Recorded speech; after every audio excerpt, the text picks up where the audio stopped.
This is a great day for View from the Top. I get to introduce two people because we have the interviewer and the interviewee, neither of whom needs an introduction, but both of whom deserve an introduction. So the interviewer today will be Jim Meeks. Many of you here know him, but for those who don't know him as well as you should, Jim's one of our second-year students. He's a graduate of Harvard University. He spent 4 years in the U.S. Army, some of it as a tank commander, much of it on duty in Iraq. He was awarded, I don't know if the award is the right word, a Purple Heart and a Bronze Star. And he left the Army as captain to come here to the GSB. And he's been part of our View from the Top leadership team. So, Jim, thank you for doing the interviewing. Now, the interviewee today, as you heard, will be the chairman and CEO of Chevron Corporation, Mr. David O'Reilly. Dave was born and raised in Dublin, Ireland. He went to University College in Dublin, where he got a bachelor's degree in chemical engineering. He took a job with Chevron Corporation, and he has been able to keep that job for 40 years. Of course, as you can imagine, at a company as big and diverse and important as Chevron, and he would have had a number of jobs over that 40-year career at one company. He would have been upstream and downstream and line and staff, and he has done all of those things. For the last 8 years, of course, he has been their CEO. He is now the longest-serving CEO of all the major oil companies in the world. He is the 11th CEO in the history of Chevron and the first to be born outside the U.S. Just to set the stage a little bit, Chevron, of course, is an enormous company, $220 billion in revenues, $185 billion in market cap, $19 billion last year in earnings. These are dollars. Those are shrinking a little bit. You might call Dave the $100 billion man. On his watch, the market cap of Chevron has grown $100 billion, but its proven reserves have also doubled over that time. It's the number 2 oil company in America, but it is the largest company in the Bay Area, which often surprises people, but it is by far the largest public company in the Bay Area.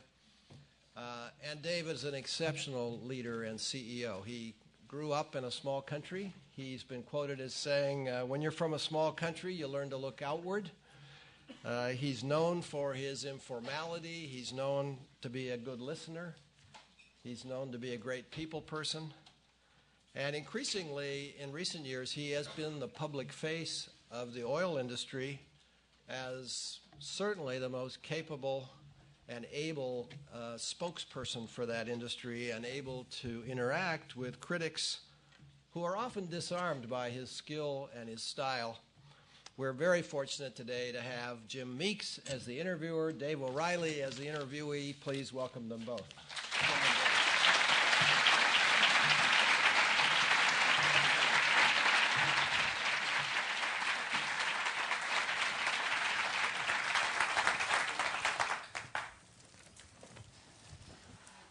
So Raleigh, I want to thank you again on behalf of Stanford Business School to come and speak with us today. It's exciting to have a CEO of a company as extraordinarily profitable as Chevron, and also a company that's kind of in the center of the global economy.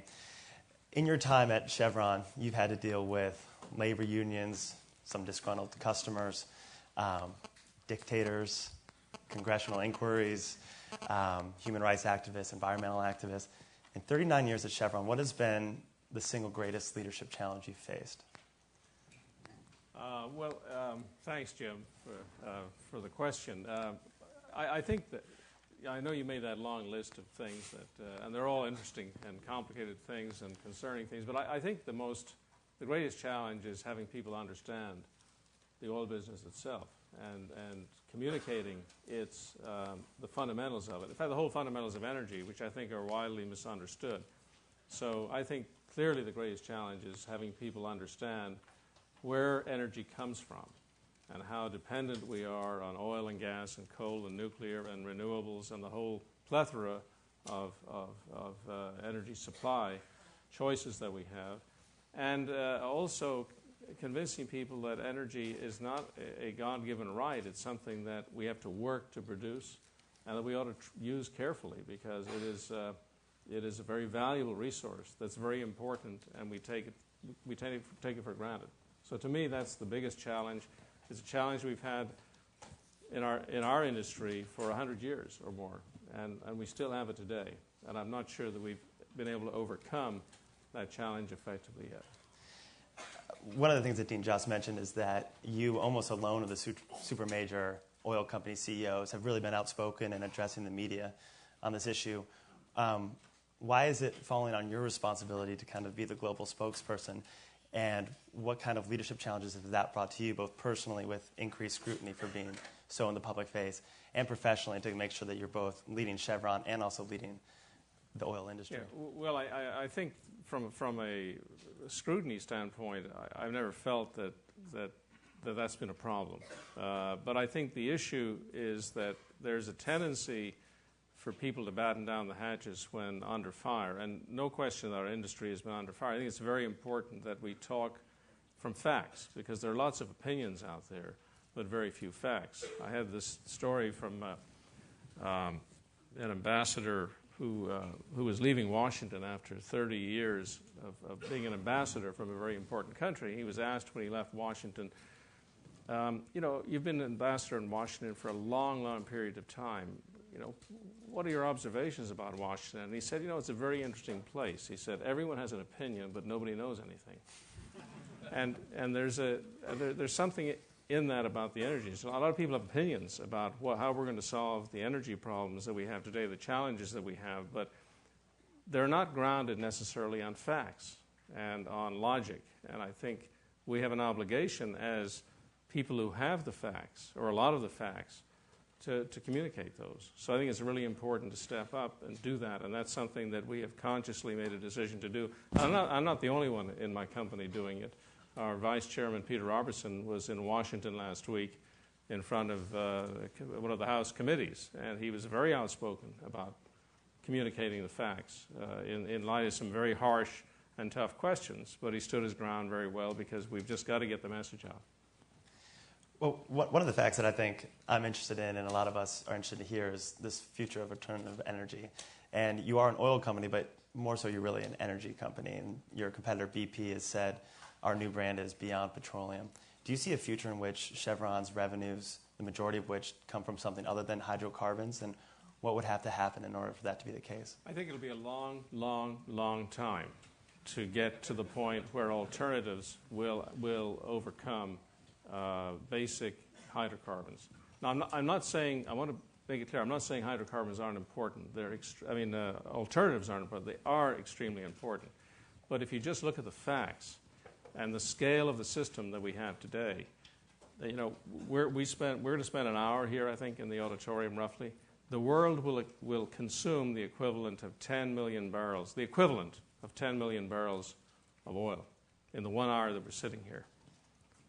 That's if you add oil, coal, nuclear, convert it all into the energy equivalent of oil, 10 million barrels of oil. 4 million barrels of oil, in fact, will be consumed. That's 44,000 gallons a second. So the scale of the system is absolutely enormous. And the interesting thing is renewables, while they play an important role, are very small. And even if they were to grow by a factor of 10 or even a factor of 100, you still would have 80% of the world's energy to supply. And where's it going to come from? It has to come from the basic sources that we have today. And that's one of the facts that needs to be more widely communicated. So yes, renewables can help moderate the demand for the hydrocarbons side of the business, for the nuclear side of the business, but they can't substitute it all. It just cannot be done. Certainly not in the next generation or two. Now, 100 years from now, perhaps, with the technological advances that we have, perhaps something else will come along, but it's not going to happen in 10 years or 20 years or 30 years.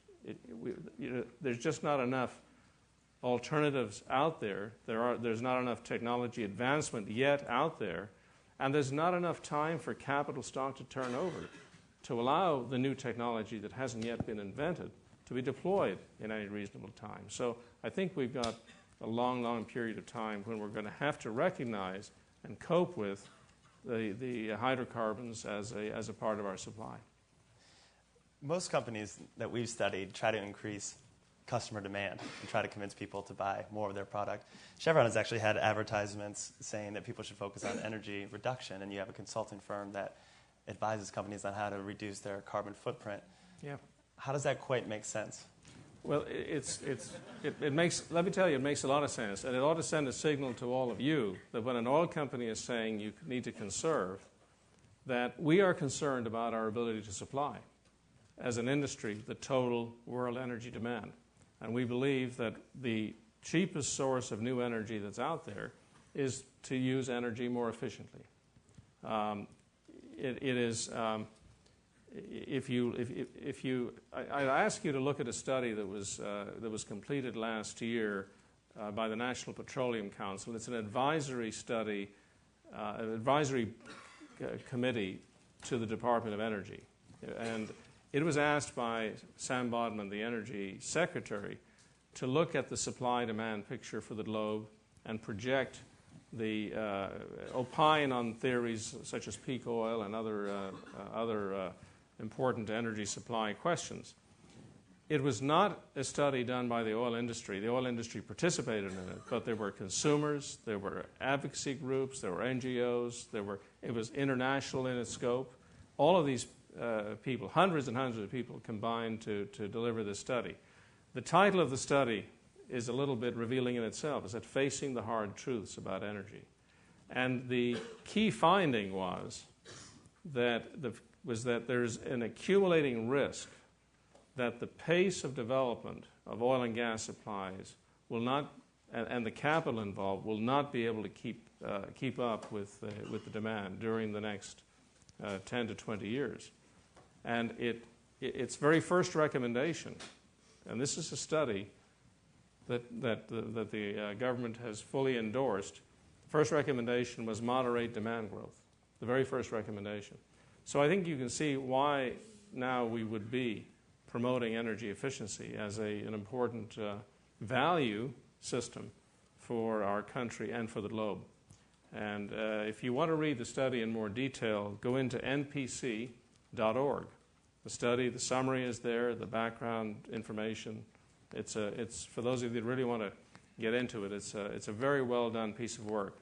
And anyone who reads it and understands it, I think will share the concerns that I have and that our company has about the future of energy supply and the importance of beginning to take action and not fall into the trap of endless debates based on very few facts, thinking that there's a magic silver bullet that's going to come along that's going to solve our energy problem. And that's the misleading thing about beyond petroleum. There is a beyond petroleum, but it's an and world, not an or world. And we've got to recognize that petroleum is going to play an important role. Now, having said that, it may surprise many of you to know that Chevron produces more renewable energy than any other major oil company. Any other major oil company. And it's primarily our geothermal business. We're a major geothermal producer in the Philippines and in Indonesia. And it's a profitable business for us.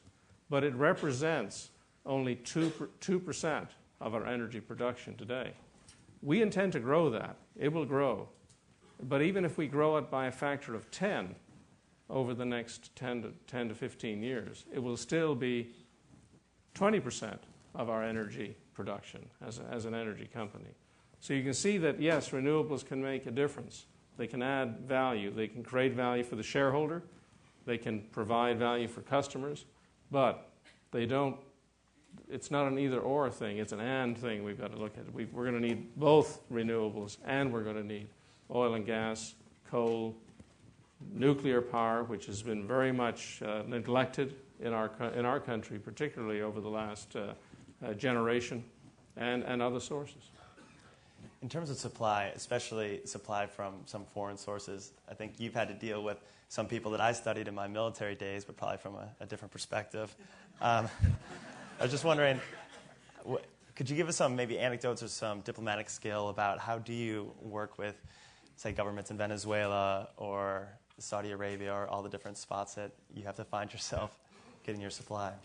Well, you actually spent some time in one of those countries, from what I heard. Not looking to go back, but from your perspective. I don't blame you. No, look, the world it's a very interesting world that we live in, and it's a very good question because the world, first of all, the world, I think you'll all realize, because many of you come from different parts of the world, like I come from Ireland, but it's a small little place. Many of you I can see around the room probably come from other countries as well. There's no one-size-fits-all in the world. Every country is different. And when we look at it through the lens of how the United States would like to see it, they don't necessarily, look similar to us, nor should they have to be similar to us. The big question for me is are these places that you can invest and be treated well and are on the right track? We are in many, many countries around the world, and there are. I can say this, that over my career of 40 years, almost 40 years now, that I can never remember a time when everywhere in the world was running well all at one time. There's always some problem going on somewhere. We had the big. Just about the time I joined the company, we had two big flare-ups in the Middle East. We had the oil embargo, which happened in the early 70s. Then we had the Iranian Revolution, which happened in 79. All these were enormously disruptive to the energy supply system, particularly the oil supply system at the time. Now, if you think of it in terms of what's going on today, actually what's happening today compared to what happened in the early 70s and again in the late 70s is relatively benign. I hate to say it, but it's relatively benign. The world economy is functioning. Oil and gas and other energy products are flowing. Yes, there are disruptions in the world, but we haven't had lines at the gas pumps. We haven't had people having to go without. The market has responded reasonably well. So I think this idea that somehow that the world is in a completely unmanageable state is I think, flawed thinking and unrealistic thinking based on the history. Now, are there risks? Yes. Could we have another blow-up that would impede supplies from the Middle East? Yes, that could happen. These are all risks that could happen. But the facts are that what's going on today, uncomfortable as it is being driven primarily by the fact that the developing world is actually growing at a very healthy clip and is causing demand to increase for all types of commodities, oil and gas, agricultural commodities, mining products. All of these things are in much greater demand because of the health of the developing world economies today. And we're seeing that throughout our business. In the last half of last year, I was in 14 countries, what I would consider developing world countries, and the lowest growth rate that was being experienced last year was 7%, and the highest was 11.5%. So those are very, very healthy growth rates and are contributing to the raising of the quality of life of millions of people. And as the millions of people's quality of life goes up, their incomes go up, their disposable incomes go up, you start seeing demand for many of the things that we also want. There was another part to your question, though, and that is dealing with all these countries. Is that how difficult it is, and it's not easy. It's not easy dealing with any government anywhere in the world. Let me put it that way. We have we have had some royalty and tax increases that we didn't like in Venezuela, but guess what? The biggest tax increase that we incurred, and it was retroactively imposed over the last few years, the one that hurt us the most, was in the United Kingdom. Alaska just raised its taxes this year on the industry. The government, our government in the United States, is talking about raising taxes, removing so-called tax breaks. And when they talk about removing tax breaks, what they're really not talking about is removing tax breaks. They're talking about taxing the oil industry at a different rate to everybody else. And in some bills, even taxing 5 companies at a different rate to all the other companies in the universe. So it's difficult to deal with governments in any environment. So it's not just a kind of developing world under new growing economy, new political system that we're dealing with here. We're also dealing with challenges in these existing, what you would consider to be, quote, stable, long-lasting, experienced government systems that we apparently have or think we have in the United States.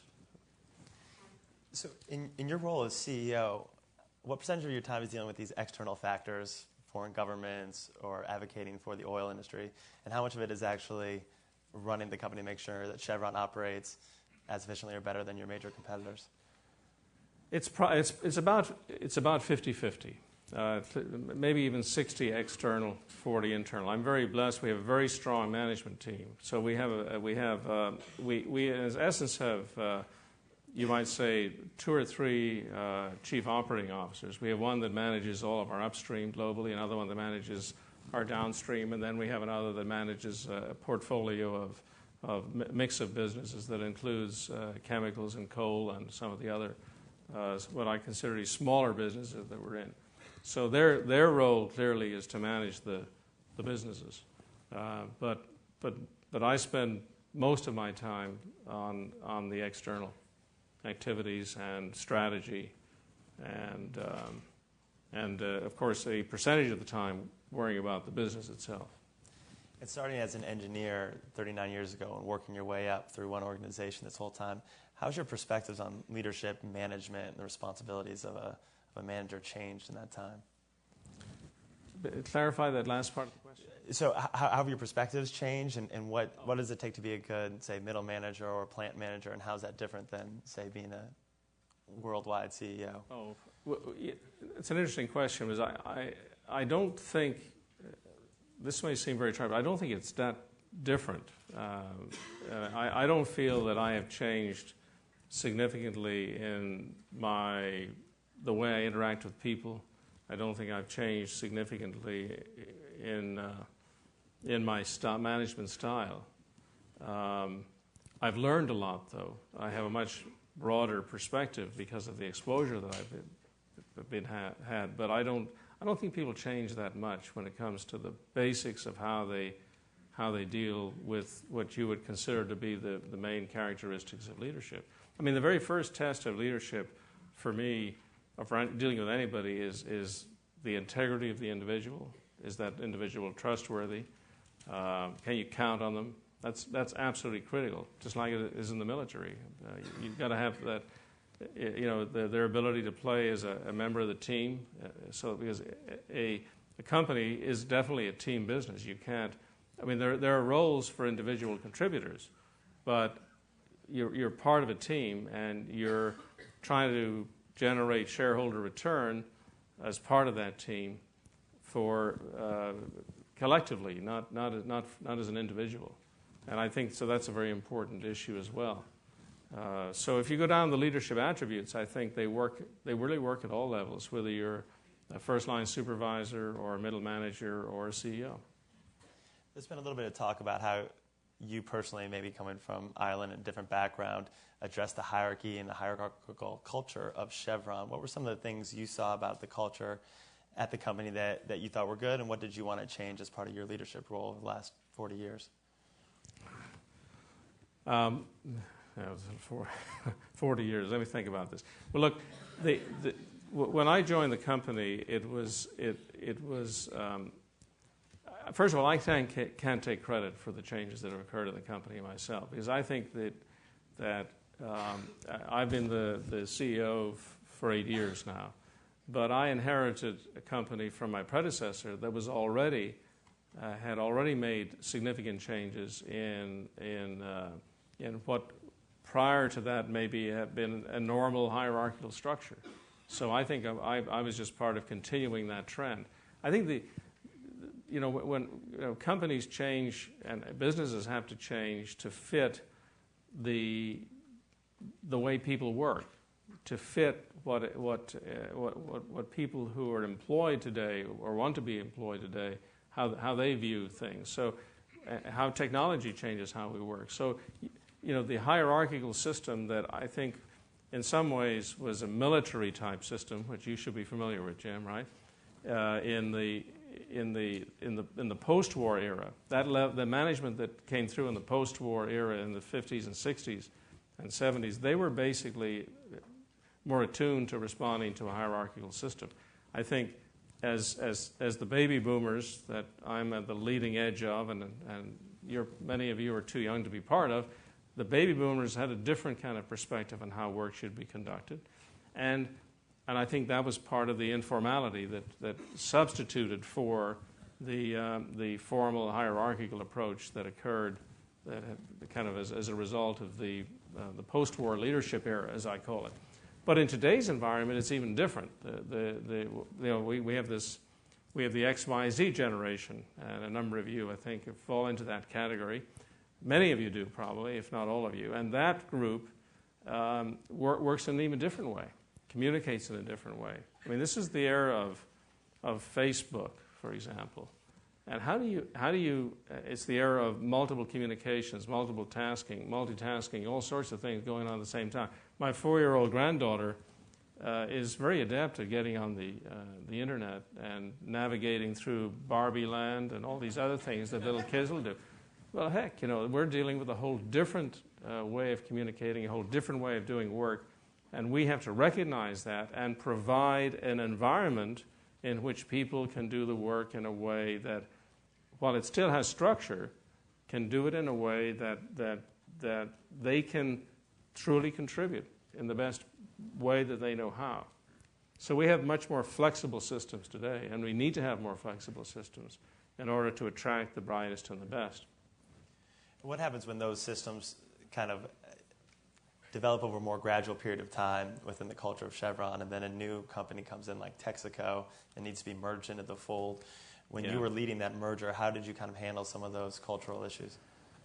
Well, the issue there was not that the businesses were different, but the people and the way the work was done was different. No question about it. And I think the way we dealt with that was, well, first of all, we spent we picked about the senior 40 people from that were going to manage the new merged company, and I'm trying to remember 8 or 9 months in advance we began to have meetings and about how we were going to manage, how we were going to run the company, what was the vision going to be, what were the value systems, and we went through a very systematic layer by layer process, starting with the top 40, and then the next 100, and then the next 100 that were selected, until we literally engaged 2,000 or 3,000 people in these engagement meetings to define how the company was going to operate, how it was going to run. And we probably spent more time on the people. I know we spent a lot more time on the people side of this than we did on the asset side. And I think it paid off.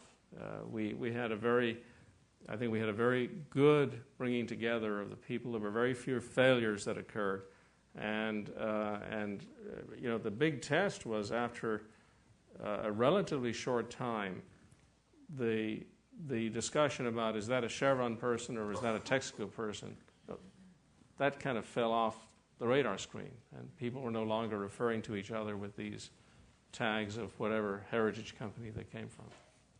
And so when you're looking at, say, employees from Texas or employees from the Bay Area and then broader employees in Nigeria and all the different areas where you have operations, do you have to take on a different managerial style with people who come from different backgrounds and perspectives, or does the Chevron culture trump that? No, I don't think you have to have a different management style. I think the culture itself. I mean, if you come to San Ramon, it's like the United Nations. We have kind of a United Nations Day over there every year where people dress in their native dress, and we all share different types of food. I think the last one of those we had, there were 40 or 50 different nationalities that were working and in our campus over there. So it is already a representative to some extent of the global workforce that we have. You've been extraordinarily successful in your career at Chevron, but if you're at all human, there had to be a mistake. Has there been one thing that you regret or would have done differently so we don't make the same mistakes when we go out there? Yeah, there have been a number of them. So we don't get fired from our first job. Well, I mean, one of the most publicized ones was we increased our interest in Dynegy to allow Dynegy, which is now a much smaller company, attempt to acquire Enron, which turned out was a shell, as it turned out, and there wasn't much left to it. So we lost some money in that deal. That was not a good decision on my part, and one that I learned a lot from. I've certainly made some errors in judgment on people from time to time. I can't go into the details of those, but every now and then, if you judge a book by its cover and don't check enough, you learn the hard way that maybe I should have done a better job on due diligence on that person. And the other issue I think that I've learned from is that if you have an issue that's brewing, this is a generic learning for everybody. Don't let it brew. Get into it early, because problems just grow, and the earlier you confront a problem, understand its dimensions, try to resolve it or manage it, the better off you'll be. Almost universally, I think that will work. So for my last question before I open you up to the much more difficult ones that might be awaiting you in the audience, looking back on a long career, successful career, what legacy do you want to leave, and what do you want to be remembered for most, both as CEO of Chevron and as this kind of spokesman for an entire industry? Well, there's kind of two questions in there, but the first from the company perspective, we're next year we'll be 130 years old. That's a long history, and I hope that I will be remembered for doing, in a sense, what my predecessors have done. That's leave a stronger, more vibrant company for the next generation of leaders, because it's almost impossible to anticipate what the world is going to be like 10 or 15 years from now. I mean, we try to do it, but the test that I put myself to every time I try to think of what might the world be like for our business, say, in 2030, which is only about 20 years out, is to go back and ask ourselves, what was it like in 1988? And could we have anticipated 2008 being the way it is today back in 1988? And the answer is almost invariably, golly, how could that have happened? For example, in 1988 or in the mid-'80s, could you have anticipated what would have happened to the Soviet Union? Could you anticipate the growth in China? Maybe we should have anticipated all these things, but I hope we didn't anticipate them all. I think so leaving a company that's strong and vibrant and has the right capacity to manage its way effectively and grow successfully through change, I think is the most critical thing, and I hope that I will be remembered for doing that very thing. From an energy spokesman person, I am on a kind of a mission to try to communicate better so that we have more energy literacy in the world. Energy literacy. I think it's we're energy illiterate, I'm afraid. Now, I'm not saying in this room we are energy illiterate, but by and large, there's a lot of energy illiteracy around, and we've got to do a better job in overcoming that. So that will be the second thing. Great. Well, thank you. Do we have any other questions about energy literacy or Mr. O'Reilly's career at Chevron, please?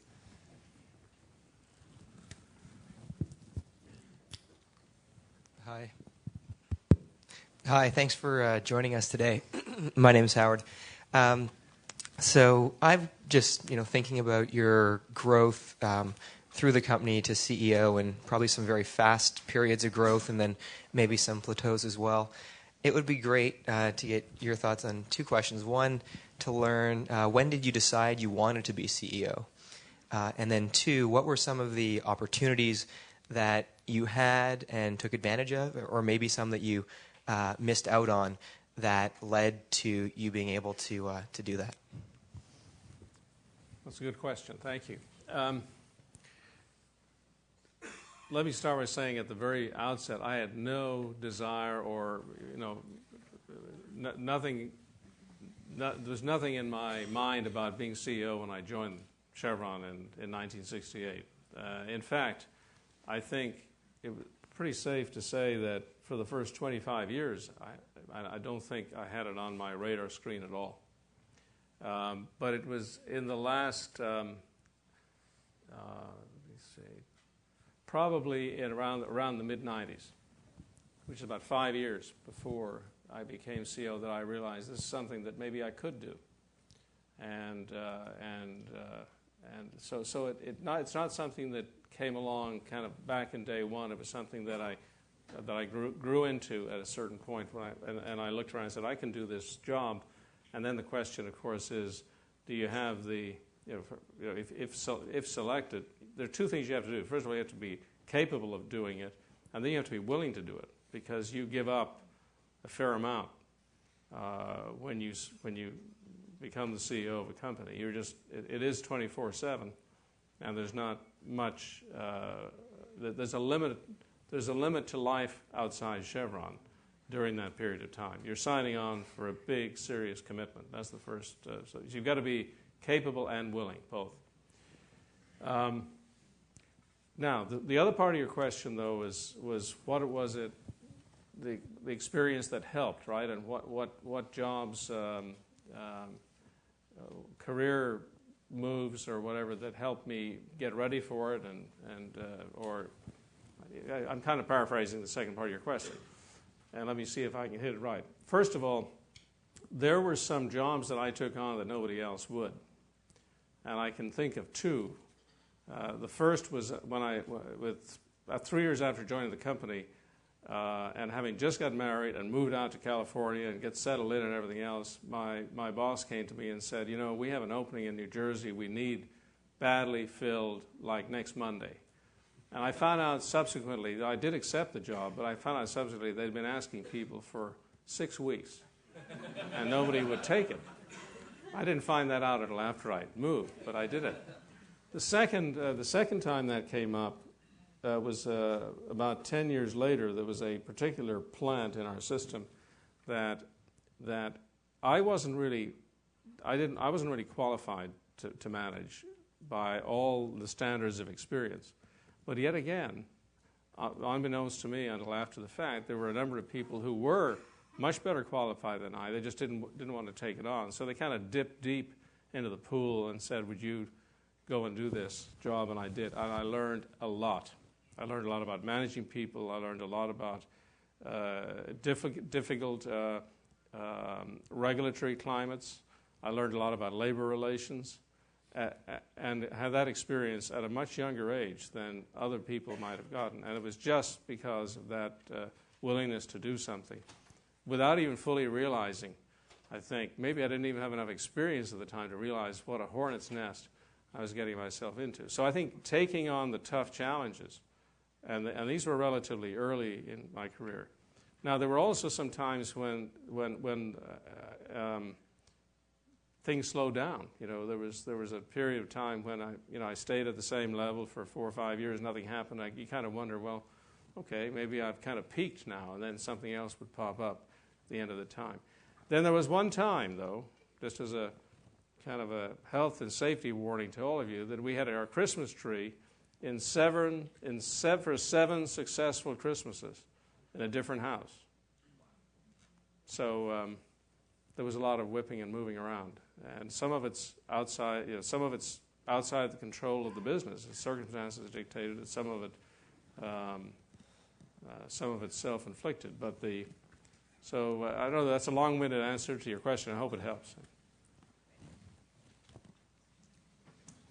Yes. Well, Mr. Raleigh, I hope you've enjoyed your discourse with our dear friend Jim Meeks. I have. I think more than most people, you would appreciate the level of anti-big oil rhetoric in the popular press and on Main Street to a degree.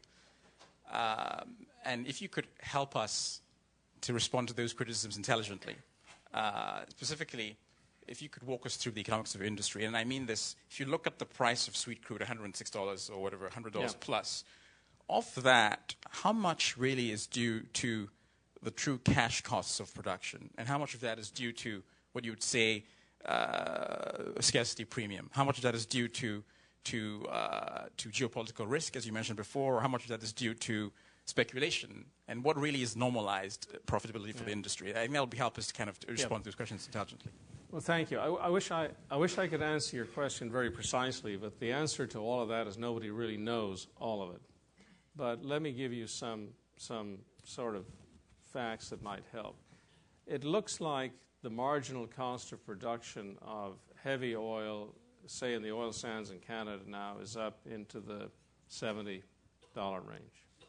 Very, very high, given the capital costs and all the other things. So you could say that just based on marginal costs today, that perhaps oil prices should be in the 60 to 70 range. I'm picking kind of a rough number. But as you all know from your own past experiences, or at least what you probably learned, I know from this program, it's just a great program, that doesn't necessarily determine what the price is, because there are other factors that set the price. Not the least of which is, robust demand and concern about what the marginal cost of the future barrels will be. So there is a concern, I think, about the future supply, and that's built into this price level. Then there is no question that there is some concern about geopolitical risk, which is part of the factor. So some combination of concern about long-term supply, geopolitical risk, and speculation probably is in the $20 to $30 per barrel level, from $70 to $100, for example. Now, the other factor that I think has gone a little unnoticed in some quarters is that, of course, the weakening of the dollar has shoved up the price of all commodities. Not the least, oil has gone up, but so has coal, so has platinum, so has copper, so has gold. You just go through the whole list, and you'll see that those prices have gone up. So there's a dollar commodity price relationship here that needs to be factored in as well. Okay, so that's the question. I'm trying to answer the question you asked. Now I'm going to answer a question you didn't ask, and that is, well, why is gasoline priced the way it is today? And I want to kind of spend a few minutes on that if I could. If you just take $100 oil and you multiply it out by into gallons, $100 oil is about $2.50 a gallon, roughly. That's what you get to. So just the crude oil price of a gallon of gasoline today is $2.50. Now, it probably doesn't surprise those of you that live in California, but the California taxes and federal taxes and sales taxes and local taxes add about another 70 cents a gallon. So you're at $3.20 to $3.30 a gallon or something in that range. And you haven't shipped the crude to the refinery yet. You haven't run it through the refinery. You haven't collected it in the tanks and separated it out into the different products in the refinery. You haven't shipped it to the terminal. You haven't taken it from the terminal to the gas station. And you haven't sold it, paid the overhead of all that. So you haven't paid your refining, marketing, distribution costs at all. And so the nationwide gasoline price today is, I think, is $3.32 a gallon. And you can see now why, Valero is issuing profit warnings, why Sun Oil Company, the independent refiner, just said they're going to lose money in the first quarter. So you can't make money at $3.30 a gallon or $3.50 a gallon when crude oil is at $100 a barrel. It's that simple. So the consumer is not yet seeing $100 a barrel impact at the pump yet. And eventually, if oil stays at $100 a barrel, they will, because they'll have to. Otherwise, there won't be any money being made in the refining and marketing system. So it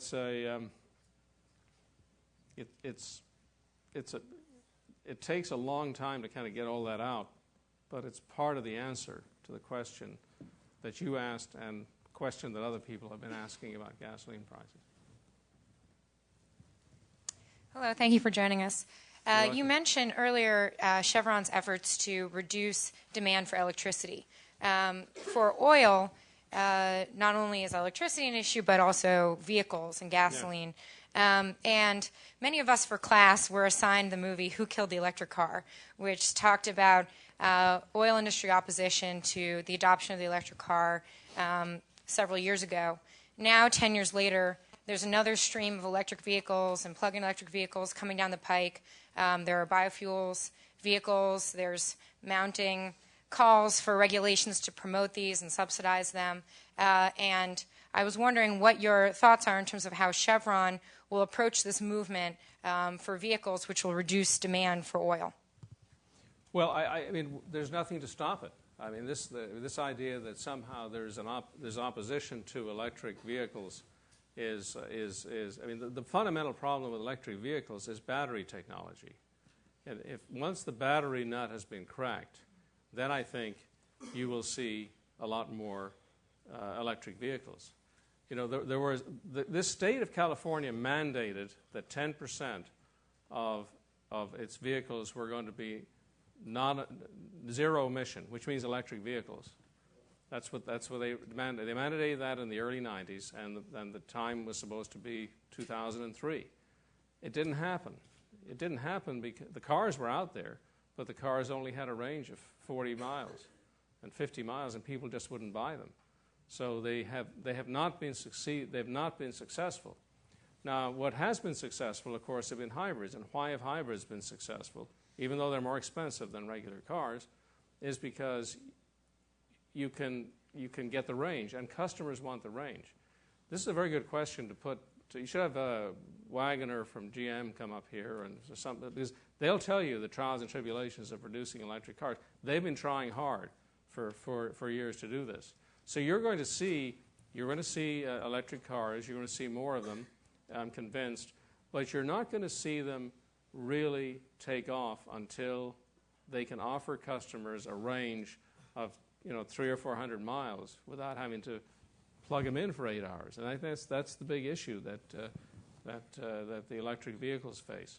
Now, having said all that, biofuels. No, we're running. The United States now has surpassed Brazil as the biggest biofuel manufacturer in the world, and it's growing very rapidly. A lot of the gasoline you buy today has ethanol in it, whether you know it or not. It's there, and it's expanding.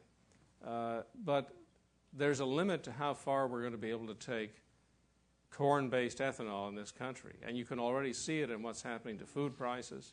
You can see it in what's happening to the environmental impacts of growth in these corn growing in other areas. You can see what's happening to the collateral impacts on soybean and rice and other products all around the world. So there's no way that we're going to get beyond a certain amount of supply from biofuels. And those are available and commercial and being used today. What we are working on in the biofuels area is we've got a joint venture with Weyerhaeuser, the forest products companies. We believe that we're going to have to come up with a biofuel from a non-food crop, and one that hopefully is not too farming intensive, too land intensive, or too water consumption intensive, all of which are big challenges to be faced. But if we can come up with that alternative, so you're not using a food crop for the fuel, then I think there's a big potential commercial opportunity there, and one that we hope to take advantage of if we can develop the technology to do it. So the jury is out on that yet.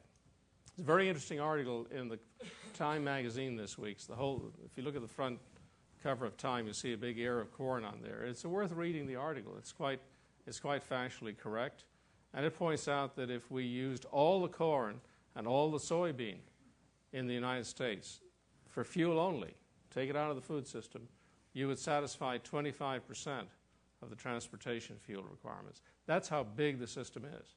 So this is an enormous challenge, and one that is going to require a lot of work. There's no silver bullet, so we should be working on electric cars. Let's develop that battery if we can. we should be working on biofuels. But let's recognize that food to biofuels has some big collateral impacts that get into that food versus fuel debate. There's no easy answer. We've got to work on them all. I think we have time for one more question.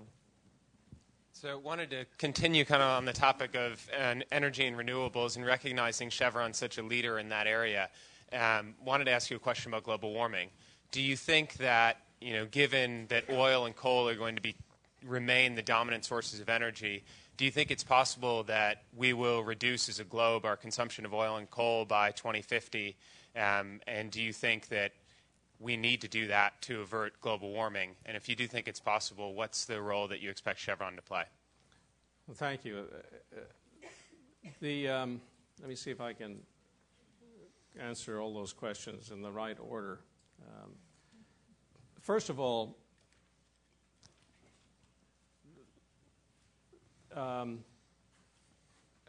people talk, first of all, yes, we need to use energy more efficiently. We need to be concerned about the climate and the impact of carbon emissions and other greenhouse gases on the climate. The challenge is to reduce these greenhouse gas emissions by 60% or more that people talk about by 2050. I don't think that's going to happen, despite all the good intentions. And let me kind of explain why it's going to be so difficult. First of all, if a lot of people don't realize this, but if you shut down all the transportation system in the world today, all the cars, all the trains, all the airplanes, the boats, anything that moves with an engine, you would actually reduce greenhouse gas emissions by 15%. That's 1.5. Okay, so nothing moves anymore. If you shut down all the consumption of power in residential buildings today, and all the consumption of heat and power in residential buildings today, you reduce global greenhouse gas emissions by 8%. In fact, if you shut down all economic activity in the globe, except for agriculture and land use, you barely get to 60% reduction. So the reality is the system is so big that all these numbers that people are throwing around, it's almost, if we didn't start 20 years ago, it's almost impossible to get there. And I think the poster child for this is the European Union, that have had the Kyoto system in place for some time now. And yet carbon emissions continue to grow in Europe. And more or less, unless there's some special cases where they happen to shut down the coal mines, or they happen to have, the Germans inherited East Germany, which was very inefficient. They were able to make some rapid changes. I think most of the other countries are showing pretty healthy growth in carbon emissions, except France. And why is France not on this bandwagon? Well, it's because it's a big deployer of nuclear power.